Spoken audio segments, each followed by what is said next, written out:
Olá pessoal, sejam bem-vindos e bem-vindas. Meu nome é Igor Castelão da Silva, sou professor da Universidade Federal de Santa Maria, Departamento de Economia e Relações Internacionais, e essa videoaula é destinada às discussões de teoria das relações internacionais, especificamente aos estudantes de Teoria das Relações Internacionais C.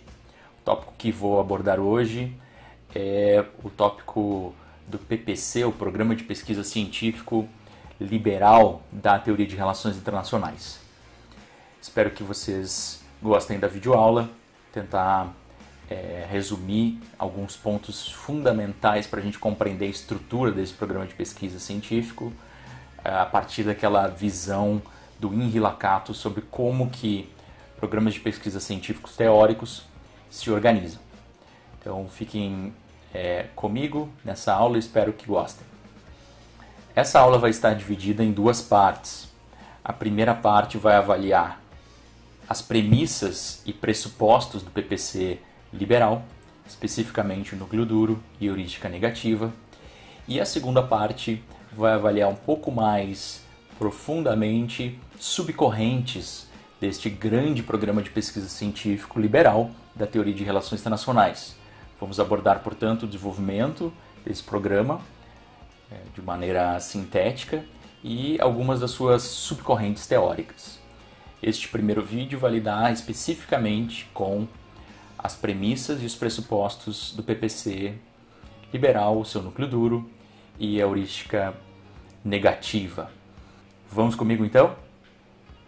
Bueno, como dito, nós iniciamos a primeira parte que vai lidar com pressupostos e premissas do PPC liberal. Essa primeira parte tem o objetivo de esclarecer justamente aqueles elementos mais filosóficos vinculados a uma ontologia, a uma epistemologia, uma visão de mundo especificamente liberal que fundamentam aquilo que o Henri Lakatos chama de núcleo duro do programa de pesquisa científico. Então lembrem, o núcleo duro do programa de pesquisa científico são aquelas premissas fundadas nos principais pressupostos filosóficos que vão orientar o desenvolvimento do programa científico efetivamente. Ou seja, daquilo que do programa de pesquisa científico vai ser testado. Essas premissas, elas não são necessariamente testáveis porque elas são dadas como pressupostos dentro do programa. Elas são originárias basicamente de uma visão filosófica de mundo, uma visão ontológica de mundo. Portanto, elas não são testáveis, é uma questão de opção. Adoto ou não adoto essa perspectiva.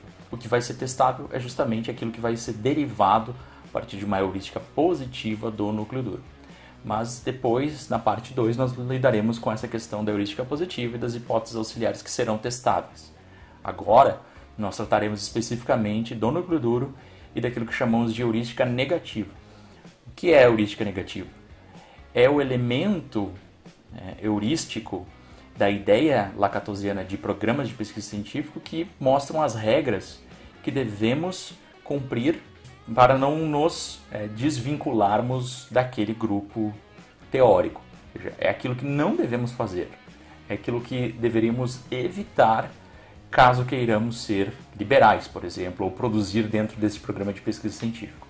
Vamos tentar avaliar um pouco isso a partir da noção de liberalismo. Vocês já devem ter visto a aula sobre realismo e, se não ouviram, sugiro que vejam, pois ali também faço uma retomada do que o Lakatos entende como uma estrutura específica do programa de pesquisa científico, o que são núcleo duro, o que são núcleo duro e hipóteses auxiliares, certo?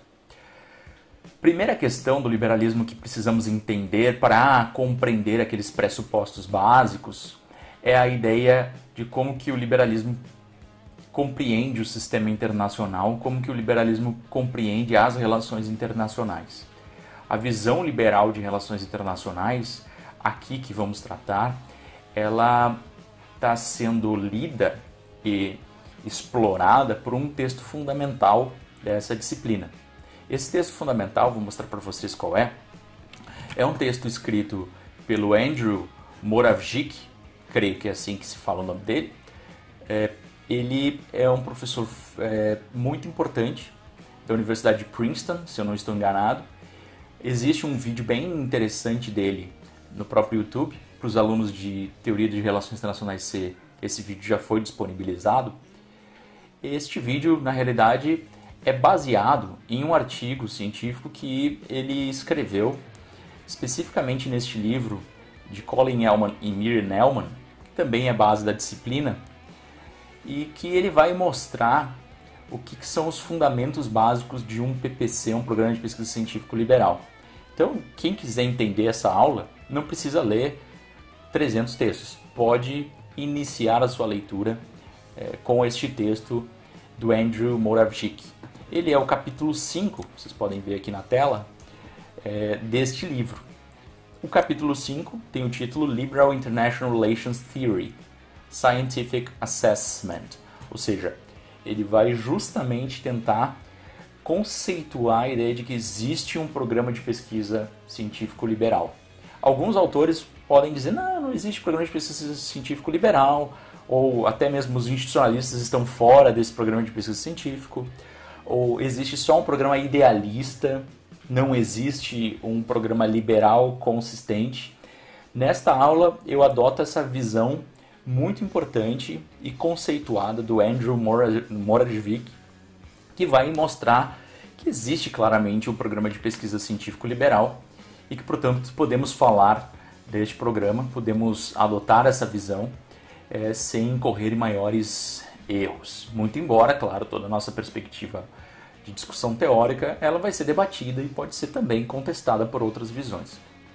O ponto é que aqui temos um início, um caminho inicial para tocarmos este estudo específico sobre um programa de pesquisa científico liberal que vai nos servir muito para a adoção de uma visão lacatosiana na compreensão da teoria de relações internacionais.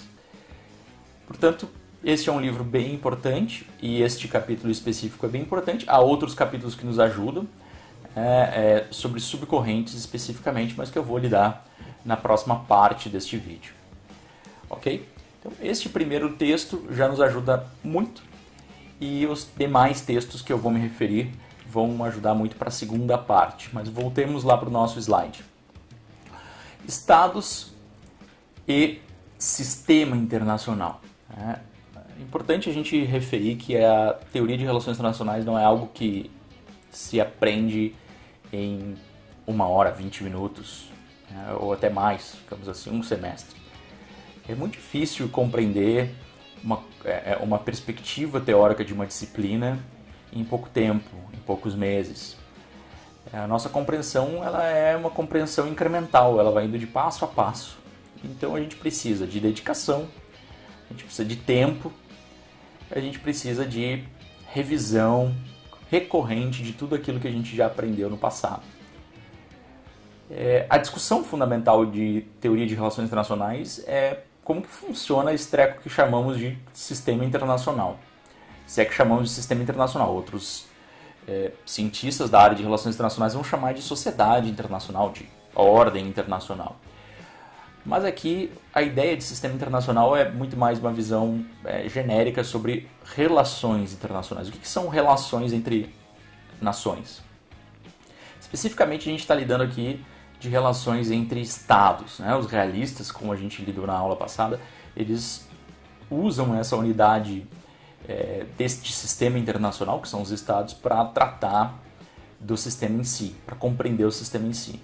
A visão liberal das relações internacionais ela é muito mais plural, ela amplia a ideia de atores relevantes para compreendermos o sistema internacional e aumenta também os níveis analíticos desde a sua origem para compreender esse sistema. Muito embora o realismo também lide com outros atores além do Estado, o liberalismo ele é um pouco mais generoso diz respeito à possibilidade de atores que não são o Estado especificamente, esta organização política, importarem nas relações internacionais.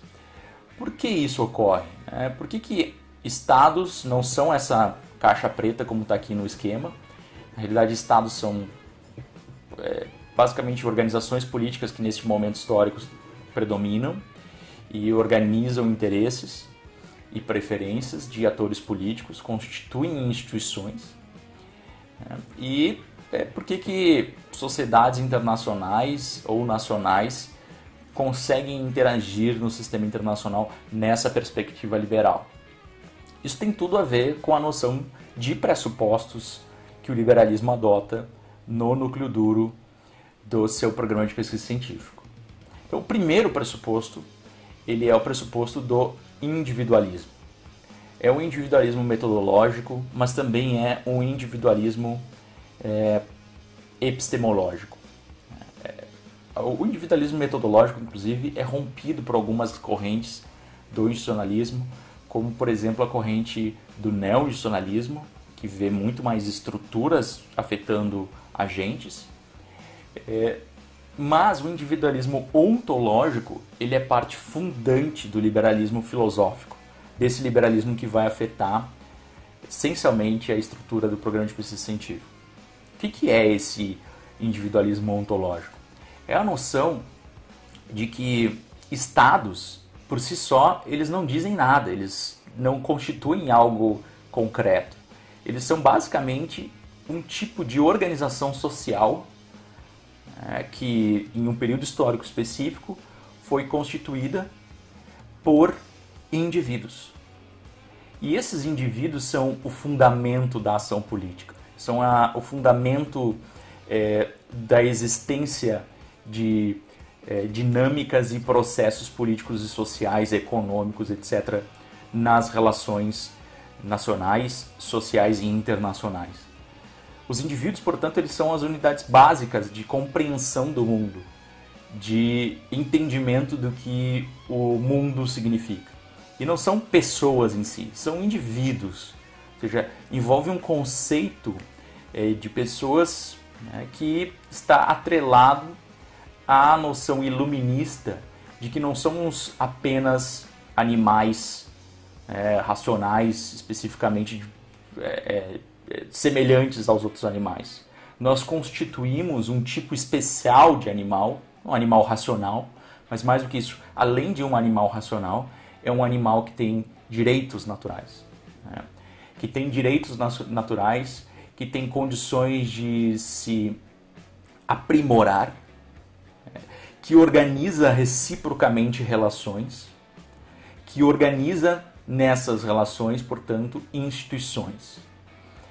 Esses animais racionais, que chamamos aqui de indivíduos, não é apenas pessoas, são indivíduos, um conceito moderno de pessoas, são animais que constituem também preferências sobre o que querem, sobre como entendem política, como entendem sociedade, como vão organizar seus interesses em dinâmicas específicas da política.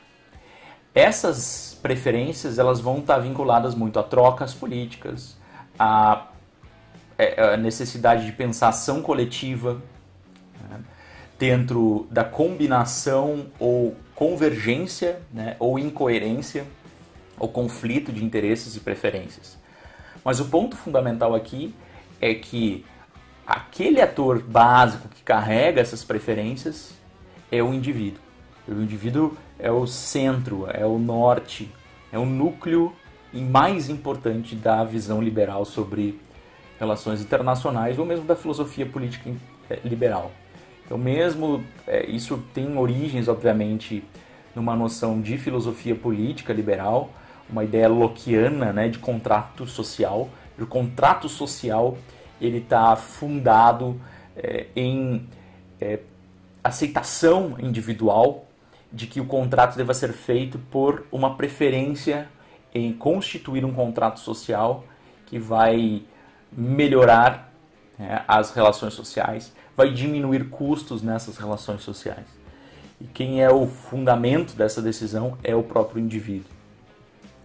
Isso também vai estar influenciado por outra filosofia. Já no século XVIII a gente tem Mervatel, o diplomata suíço, que tem uma noção específica de direito natural, o próprio Hugo Grotius, que tem uma noção de direito natural, que envolve a ideia de que a vida, de que a propriedade, de que a liberdade são valores fundamentais dentro dessas preferências. Ou seja, esses indivíduos já nascem no contrato social, mesmo no estado de natureza. Se a gente for pegar o estado de natureza lockeano, ele já constitui necessariamente esses direitos. Então, a vida em sociedade, ela só é uma decisão do indivíduo e ela não cria necessariamente esses direitos. Esses direitos são naturais da própria existência dos indivíduos.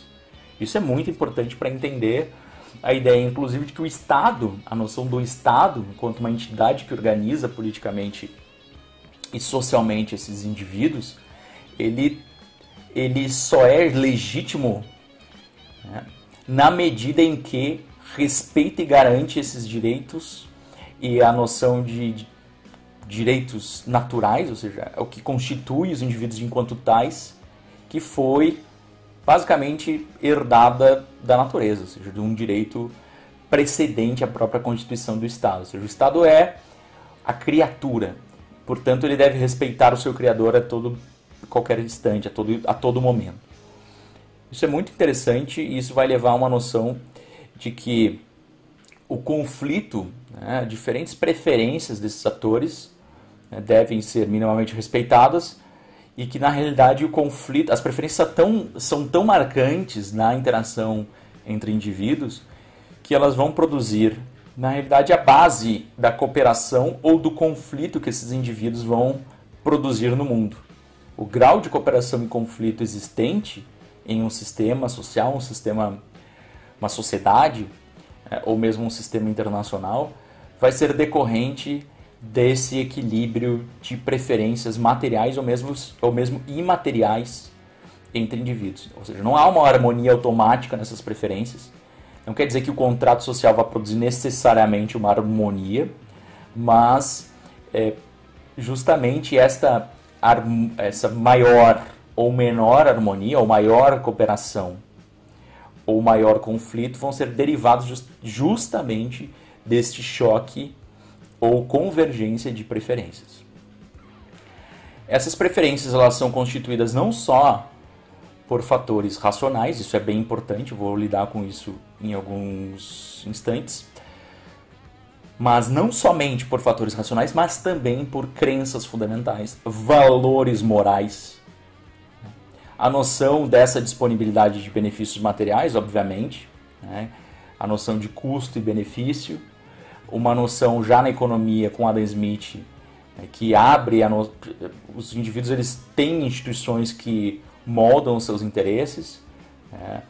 Essas instituições ali já estão quase que implícitas na visão do Adam Smith, mas essa visão, ela depois por Ricardo, também os neoclássicos, essas instituições vão ser resumidas na ideia de que os indivíduos, ao fim e ao cabo, vão tentar maximizar a sua utilidade dentro de um padrão assimétrico, né, de escassez e de distribuição de recursos.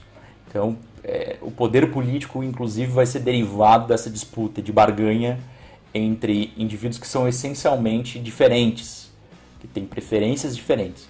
E aí o grande desafio das relações internacionais, ou mesmo da política, é como acomodar esses diferentes indivíduos e as suas diferentes preferências para manter ou organizar um sistema minimamente cooperativo. Esse é um grande desafio. Um dos elementos, ou seja, uma das respostas na política doméstica seria o próprio Estado, né? Como uma instituição representativa. Então, do Estado não importa só as suas estruturas rígidas, suas capacidades, mas também, um segundinho aqui para eu encher o mate, tá? Mas também o seu caráter representativo, ou seja, a noção de governo. Não apenas o Estado, é importante as capacidades dele de constranger a população aos seus interesses e de agir nas relações internacionais, mas também o elemento governamental do Estado. Ou seja, que o Estado, domesticamente, ele representa uma sociedade, os interesses dessa sociedade, seja por meio dos poderes constituídos e das estruturas burocráticas desse Estado, a partir da Constituição e das leis e das normas, seja por meio do seu governo e dos representantes que estão efetivamente eleitos. além disso, para as relações para fora do Estado, o Estado também ele é uma instituição representativa dos interesses daqueles que coabitam dentro do Estado, ou deveria ser.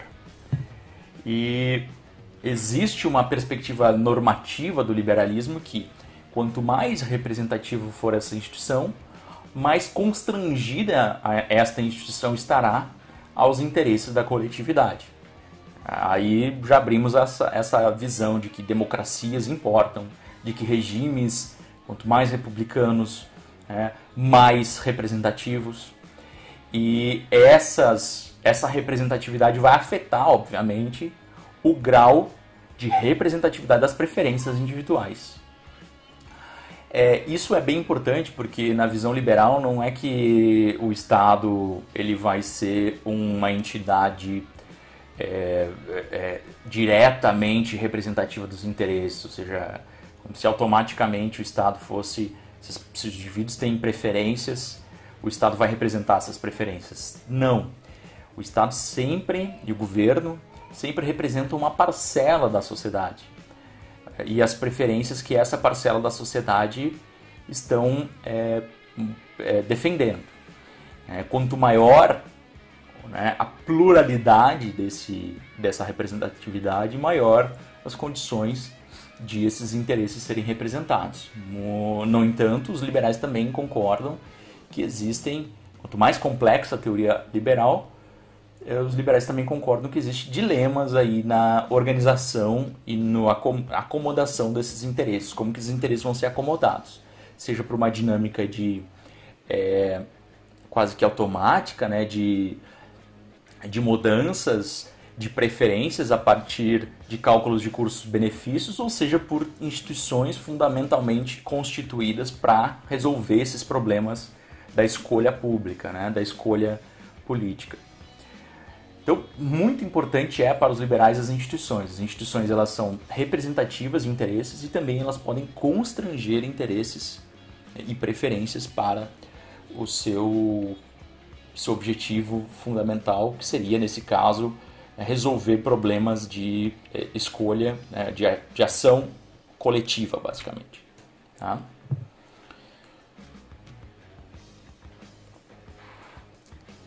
Tendo em vista essa noção mais plural do que é o Estado, sendo derivado de preferências individuais e da composição de coalizões que vão governar, o sistema internacional ele é caracterizado também quase como um nível agregado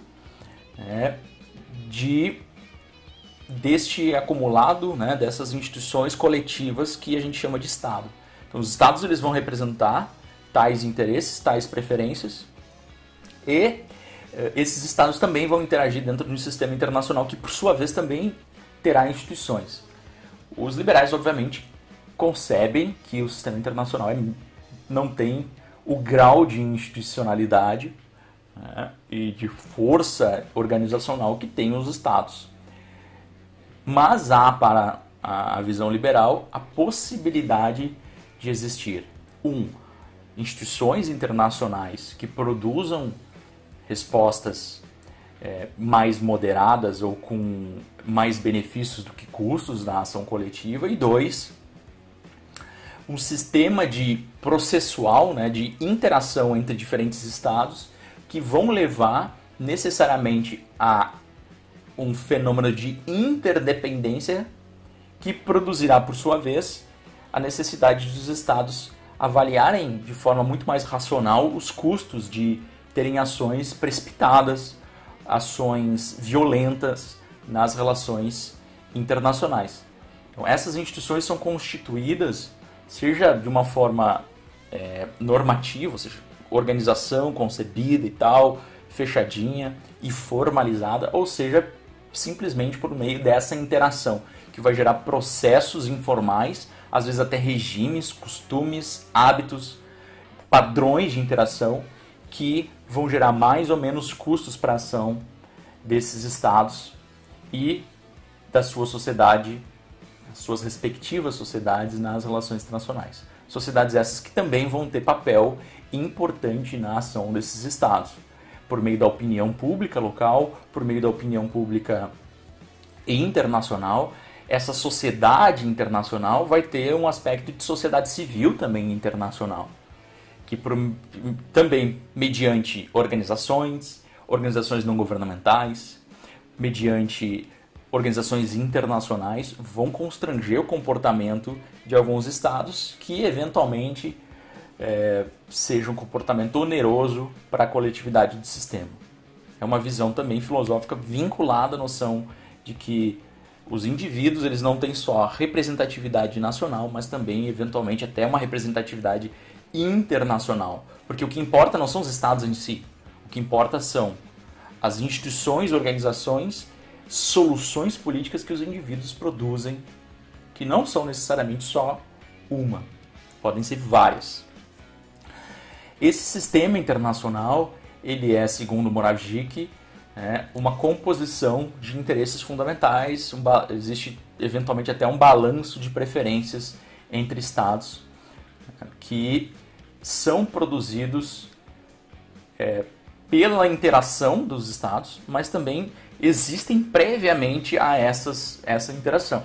A gente poderia dividir entre interesses fundamentais, prévios à interação estratégica, e aí está o individualismo ontológico, ou seja, indivíduos já existem antes da interação estratégica, interação social, que é bem oposto de uma noção estruturalista mais rígida da sociedade, né? Uma visão estruturalista ontológica de que as estruturas constrangem em absoluto interesses e preferências, não há interesses fundamentais, ou uma visão também construtivista, ontológica construtivista, de que o mundo, a sociedade, a interação humana não existe nas estruturas prévias, tampouco nas pessoas, nos indivíduos que eventualmente existem antes mesmo das estruturas, como é o caso do liberalismo. Na visão construtivista, percebam que os indivíduos só são indivíduos porque existem estruturas, ou seja, agentes só existem porque existem estruturas. Existem instituições que vão conformar esses agentes à medida que são conformados por eles. Além disso, então, as preferências elas também podem ser poder. Não importa apenas para esses liberais quanto que o Estado tem poder material especificamente, mas sim quanto que, portanto, esses Estados conseguem convencer e transformar preferências, ou esses indivíduos conformados na forma de Estado, vão conseguir modificar e convergir preferências dentro dos seus próprios interesses. Estados podem ter menor ou maior preferência para a paz e para o conflito, e essa preferência tende a aumentar, a preferência pela paz tende a aumentar na medida em que esses estados adquirem constrangimentos institucionais, sejam domésticos, por meio de uma visão de representatividade coletiva, seja por meio de instituições externas.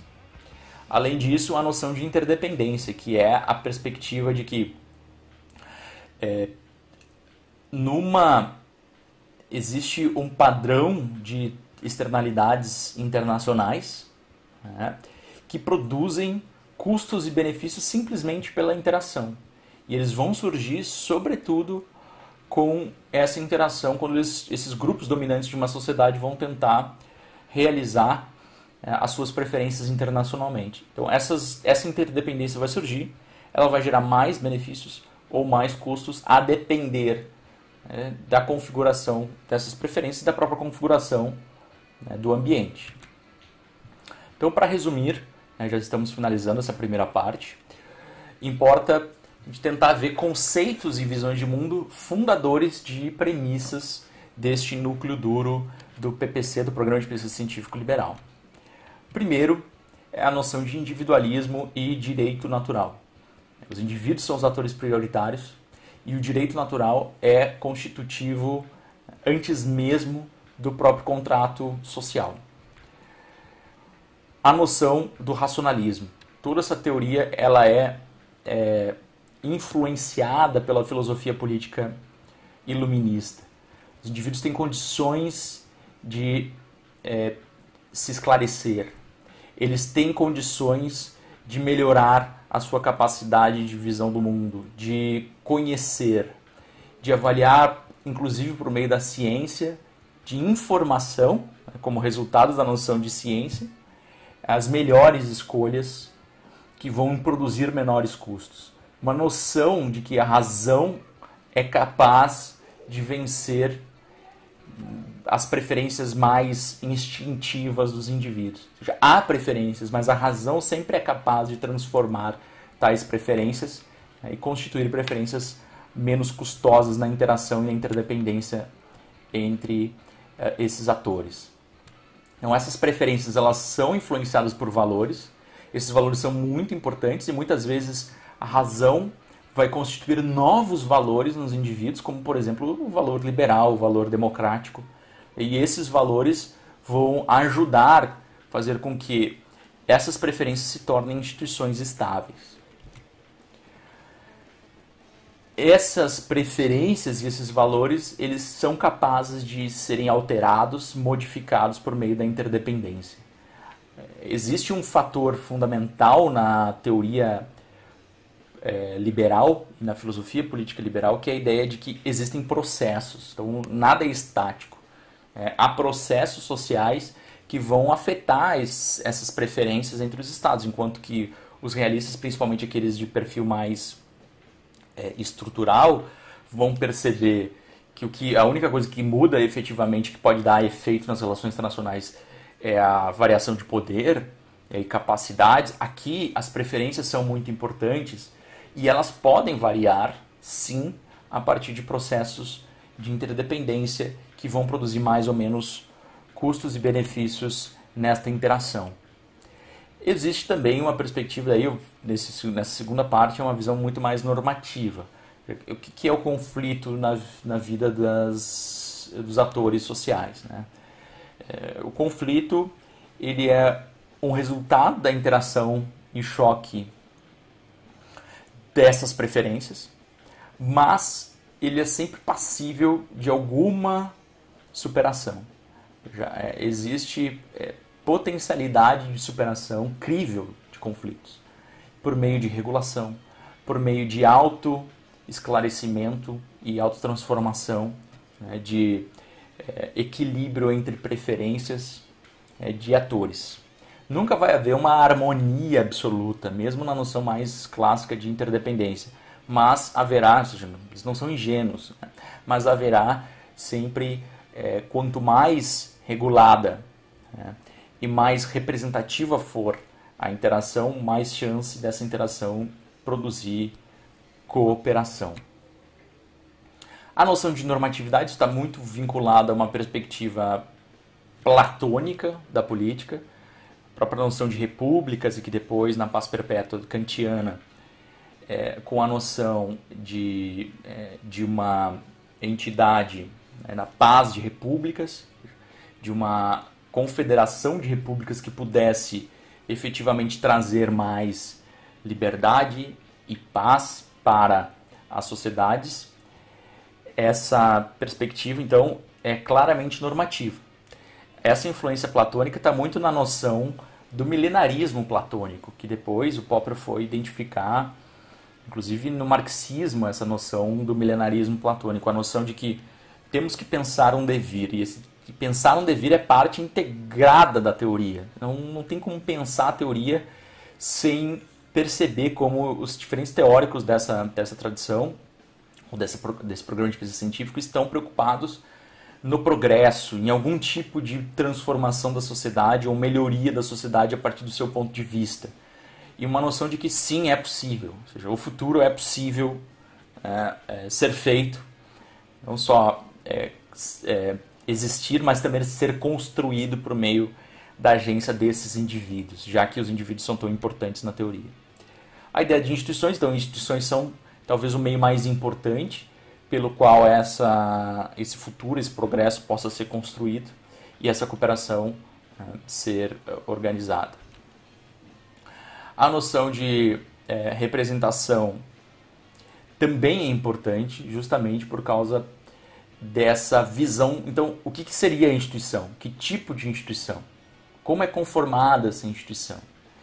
E essas instituições, elas deveriam ser, elas têm a promessa de trazer progresso na medida em que elas forem mais representativas, que elas tiverem espaço para liberdades, garantirem a representação de opiniões.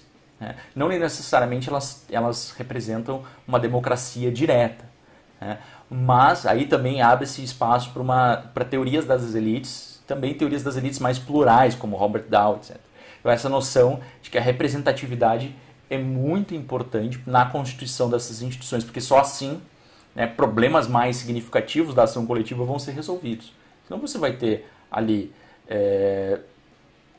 elites exclusivistas, elites pequenas, grupos pequenos de elites que vão decidir os rumos da ação política de determinada instituição, e os resultados para o conjunto mais amplo vão ser sempre negativos em relação aos interesses desse coletivo mais amplo. Então, quanto grau maior de representatividade, maior vai ser o benefício para o conjunto mais amplo. Obviamente, sempre levando em consideração a necessidade de representatividade nessa perspectiva. Então, qual é o objetivo dessa primeira aula? É que vocês tenham condições de construir as premissas específicas que compõem o núcleo duro, que são baseadas nesses pressupostos que eu mencionei anteriormente e também nesses conceitos nucleadores dessas premissas. É uma atividade, então, da disciplina. Quem não está assistindo especificamente para a disciplina não participa necessariamente, mas também pode pensar e refletir, mas especificamente para a disciplina, o que seria parte da tarefa desta aula? Seria transformar aqueles conceitos básicos que eu já apresentei para vocês, perceber também, refletir se não haveria mais conceitos do que aqueles apresentados por mim e justificar. Também, eventualmente, justificar a existência de menos do que aqueles conceitos ali que eu apresentei. Sempre há a possibilidade de crítica e de outra interpretação. Isso é natural da ciência. Então, a proposta aqui é vocês transformarem esses conceitos em premissas. E o que são premissas? São afirmativas que não são testadas, mas que refletem visões de mundo desse grupo teórico específico, dessa filosofia específica. Então, no individualismo, uma premissa específica poderia ser, não é necessariamente uma premissa para cada conceito, podem ser mais premissas para cada conceito. E essa especificamente é a que eu escrevi aqui: as unidades, indivíduos ou organizações por eles constituídas, e a distribuição de preferências entre elas, as unidades, são as principais causadoras de conflito ou cooperação social. Isso é uma premissa importante dentro do PPC liberal, do núcleo duro do PPC liberal, que é formada a partir desses conceitos básicos norteadores. O Lakatos não lida muito com essa noção de conceitos básicos norteadores, é uma proposta minha aqui, mas é justamente para auxiliar no processo de percepção de quais são as premissas, de como manifestar especificamente, objetivamente, redigir as premissas dentro de uma atividade aqui como essa, que é para analisar o programa de pesquisa científica. O racionalismo, a ideia, então, uma premissa específica: unidades, indivíduos ou organizações são passíveis de realizar cálculos racionais e evitarem conflitos custosos. Isso é bem importante, porque uma das correntes do PPC liberal, que é o neonacionalismo, vai começar a lidar com estados enquanto atores racionais, ou seja, vai ignorar o nível doméstico do processo, em parte dessa literatura, muito embora eles lidem com diferentes jogos, jogos de vários níveis, mas vai ignorar para fins metodológicos, vai ignorar especificamente as entidades internas, os estados, e vão lidar a estados como atores racionais, capazes de fazerem cálculos. Mas isso é um dispositivo metodológico e que está perfeitamente vinculado à ideia do PPC liberal, a partir dessa visão aqui do núcleo duro. A representação e liberalismo, que era um dos conceitos, ou dois dos conceitos ali, né? Pode produzir uma premissa número 3, que poderia ser o seguinte: instituições representativas aumentam a capacidade de evitarem conflitos custosos para interesses coletivos, ou seja, de interesses coletivos, né, produzirem conflitos custosos, ou seja, de que a interação social vá produzir conflitos custosos especificamente para um número amplo, né, de indivíduos. Então, essas instituições representativas são mais importantes justamente para garantir esses interesses coletivos, não apenas interesses individuais, como de grupos. Aí vai importar muitos regimes para uma parte, uma corrente, subcorrente teórica do liberalismo, que é, dependendo do tipo de regime, os interesses coletivos são mais ou menos representados. E isso vai produzir uma noção de custos e benefícios muito desregulada, né? Muito equivocada. Portanto, muitos estados, segundo uma das perspectivas do liberalismo, vão à guerra justamente pela falta de instituições representativas domésticas que façam com que a população tenha realmente seus interesses coletivos observados. E a guerra, nesse caso, seria uma interação muito custosa, porque ela afeta demasiadamente a interdependência entre estados. Ela cria custos para o futuro significativos, ou seja, os estados tenderiam, quanto mais racionais fossem nessa perspectiva liberal, tenderiam a evitar os custos da interação política violenta. Pessoal, essa é a primeira parte da aula. Espero que tenham gostado. Sigamos então, caso vocês tenham interesse em continuar e compreender a visão mais específica de algumas das subcorrentes do PPC liberal, assistam a parte 2 desse vídeo. Bom, era isso, pessoal. Espero que, mesmo dentro desse tempo escasso e de uma aula bem sintética, vocês tenham conseguido entender alguns pontos fundamentais da constituição desse programa de pesquisa científico, tenham conseguido observar um pouco do seu desenvolvimento. Espero que vocês consigam desenvolver as atividades vinculadas à disciplina, especificamente os estudantes dessa disciplina. E também, se você não é estudante dessa disciplina e tem interesse sobre teoria de relações internacionais, espero que tenha instigado a sua vontade de ampliar o seu conhecimento nessa área. Até a próxima, fiquem bem e um grande abraço.